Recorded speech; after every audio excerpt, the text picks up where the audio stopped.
Assalamualaikum warahmatullahi wabarakatuh. Halo semuanya, perkenalkan nama saya Kurniawan Alhamdani Pandai Putra. Pada kesempatan kali ini, kita akan membahas sosok yang sangat luar biasa dalam sejarah sains dan kedokteran. Seorang pionir anatomi muslim bernama Ibnu Al-Nafis. Beliau adalah sosok jenius yang berhasil mengungkap salah satu rahasia terbesar tubuh manusia, yaitu sirkulasi darah di paru-paru.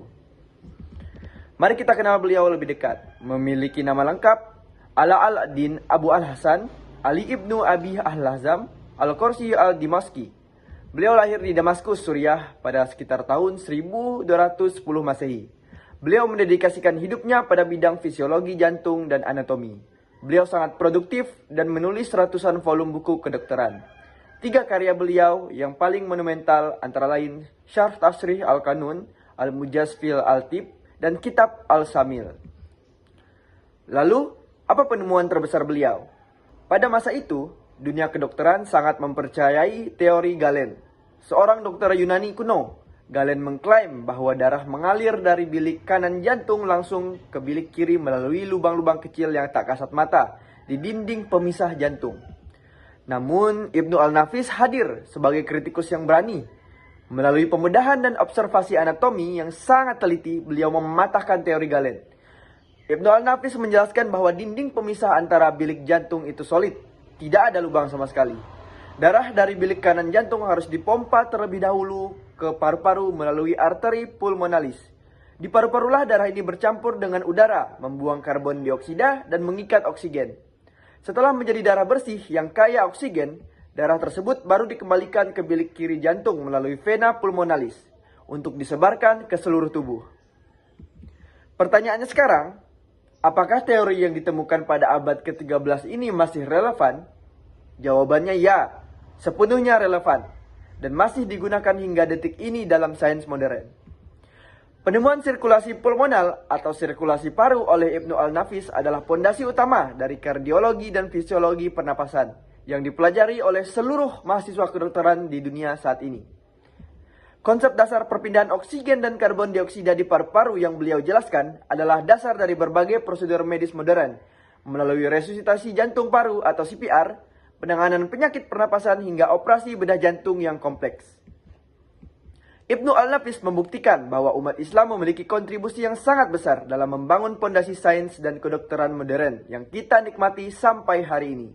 Keberaniannya mengkritik teori lama yang keliru demi menemukan kebenaran ilmiah adalah teladan bagi kita semua. Nah, sebagai mahasiswa informatika, mungkin timbul pertanyaan, apa kaitan antara penemuan anatomi abad ke-13 ini dengan dunia komputasi dan teknologi modern yang kita pelajari sampai hari ini? Hubungannya ternyata sangat erat, terutama dalam 2 aspek utama. Pertama, dari sudut pandang arsitektur jaringan dan aliran data atau data routing, sistem sirkulasi darah yang dijelaskan oleh Ibnu Al-Nafis merupakan contoh nyata dari sebuah sistem jaringan terdistribusi yang sangat efisien dan logis. Dalam informatika, kita bisa menganalogikan darah sebagai paket data, pembuluh darah sebagai jalur kabel atau bandwidth, dan paru-paru sebagai server pemrosesan pusat yang menyaring dan memperbarui data. Sehingga prinsip Ibnu Al-Nafis yang mematahkan teori adanya kebocoran di dinding jantung membuktikan bahwa sistem tubuh bekerja dengan logika sirkuit tertutup yang searah untuk mencegah terjadinya bottleneck atau tabrakan data. Prinsip efisiensi jalur ini menjadi inspirasi dalam merancang algoritma perotean jaringan komputer modern. Lalu kedua, penemuan Ibnu Al-Nafis adalah fondasi penting dalam perkembangan bioinformatika dan grafik komputer medis. Di era sekarang, dunia kedokteran tidak bisa lepas dari peran teknik informatika. Algoritma kecerdasan buatan atau AI dan machine learning dikembangkan berdasarkan data pemahaman anatomi ini untuk mendeteksi penyakit kardiovaskular secara otomatis melalui pemindaian CT scan atau MRI. Selain itu, ilmu komputasi lanjut seperti computational fluid dynamics digunakan oleh para ilmuwan komputer untuk mensimulasikan aliran darah di dalam jantung dan paru-paru secara digital. Simulasi ini membantu dokter memprediksi risiko penyakit jantung pada pasien tanpa harus melakukan tindakan bedah fisik terlebih dahulu. Jadi apa yang dimulai oleh Ibnu Al-Nafis sebagai ilmu anatomi kini telah bertransformasi menjadi kode-kode program, algoritma, dan simulasi digital yang menyelamatkan jutaan nyawa di era modern melalui teknologi informasi. Demikian penjelasan dari saya, kurang lebihnya saya mohon maaf. Semoga informasi ini bermanfaat. Terima kasih sudah menonton. Wassalamualaikum warahmatullahi wabarakatuh.